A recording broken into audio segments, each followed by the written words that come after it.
Well, hello, I'm Jason and welcome back to Journey to Spartathlon.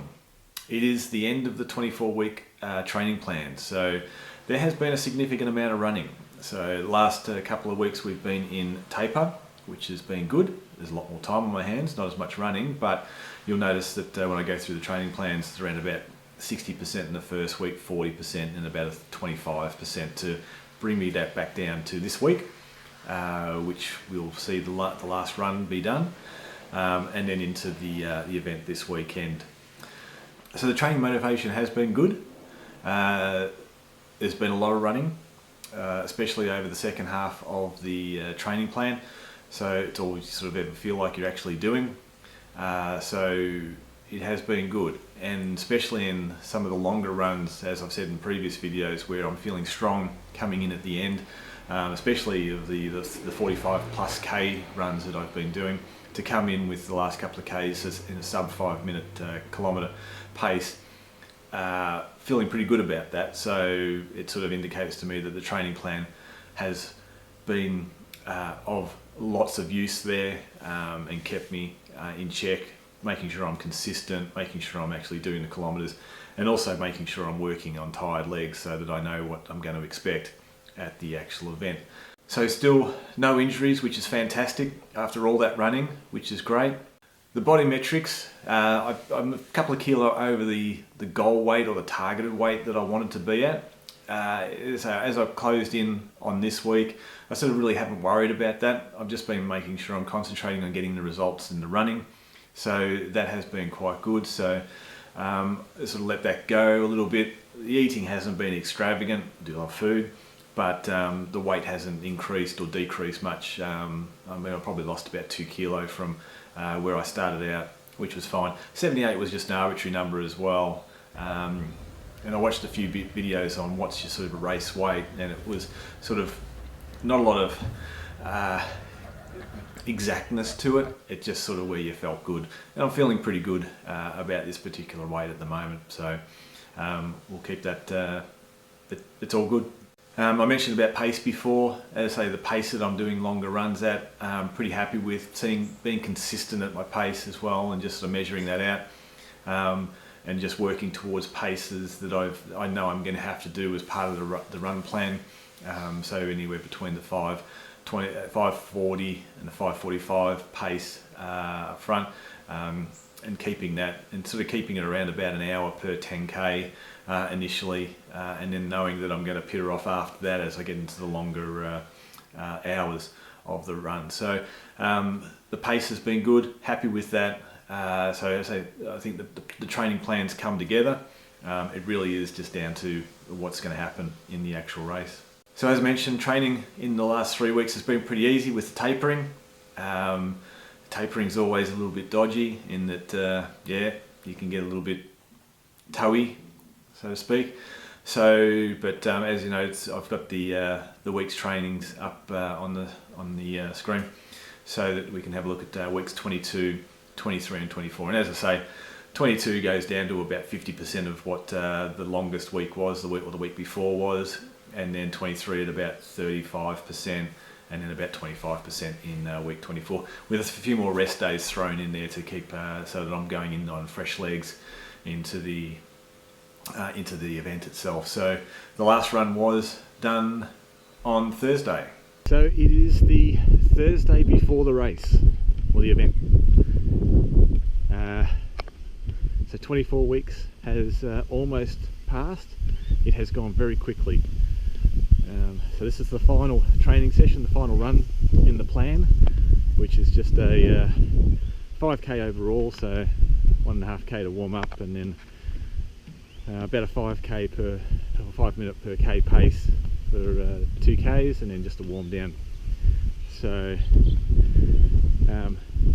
yes, only a small one, which is good, but it's surprising how quick that 24 weeks has gone, and now it's this Saturday, so getting a bit toey now. So that is it. That's the end of the last training session. 5k's down, felt pretty good. Actually, on Tuesday night's one, I did the 8k run. Had been to work that day, and it's been the first time I've actually worn shoes, right apart from runners, in such a long time. But I had during the run, and mostly after as well, fairly big pain in the back right calf, lower back right calf. So there was a bit of massaging going on, a bit of deep heat, but in the morning it was all good. But also I was keen to see how today's run goes. No soreness or anything, which is really good, because I went to work yesterday again wearing shoes.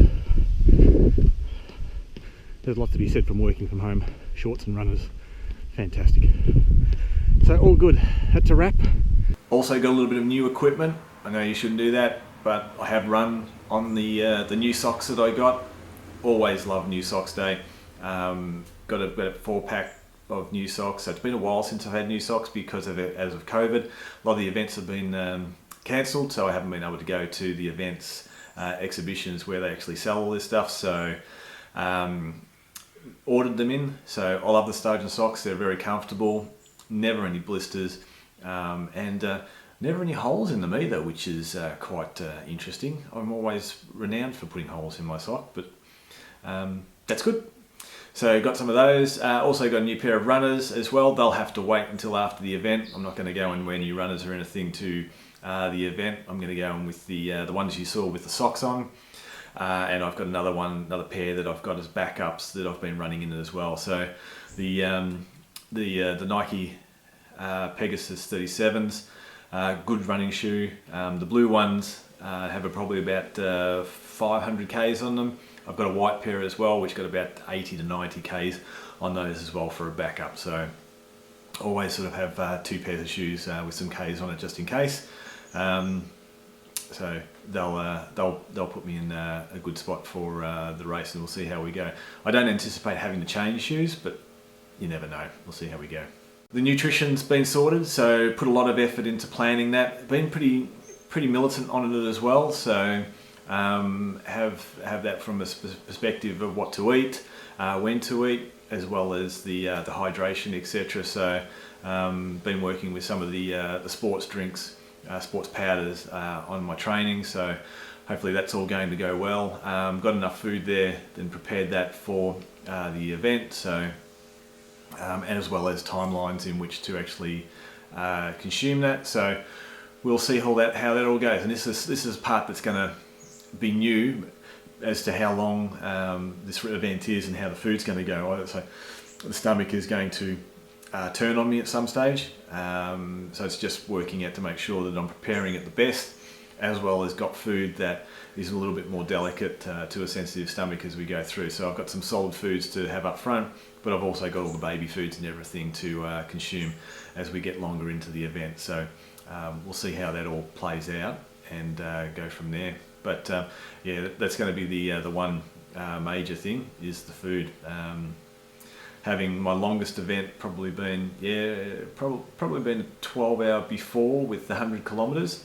A lot of that, I don't think I was as prepared as I am this time. So, and I felt that within that race I was sort of diving down and I wouldn't say bonking or anything, but pretty close to it. So we'll see how this one goes as to how prepared I am. So as I said before, this is unknown territory for me, so it's a lot of learnings are gonna happen on the day. So the race is this weekend. On Saturday starts at 12 p.m. So the weather forecast is no wind and no rain as well. So it is going to be quite mild, which is good for an April, which is fantastic. So look, it should play out weather-wise exactly the way I want it. Hopefully it is quite cool on in the afternoon and the morning, sort of not having to run in the sun or anything like that. So look, the conditions are pretty much going to be perfect, which is fantastic. So we'll see how we go. As I say, we're getting toey, getting nervous now. So just looking forward to actually getting there and getting into it. So I'll see you on the other side.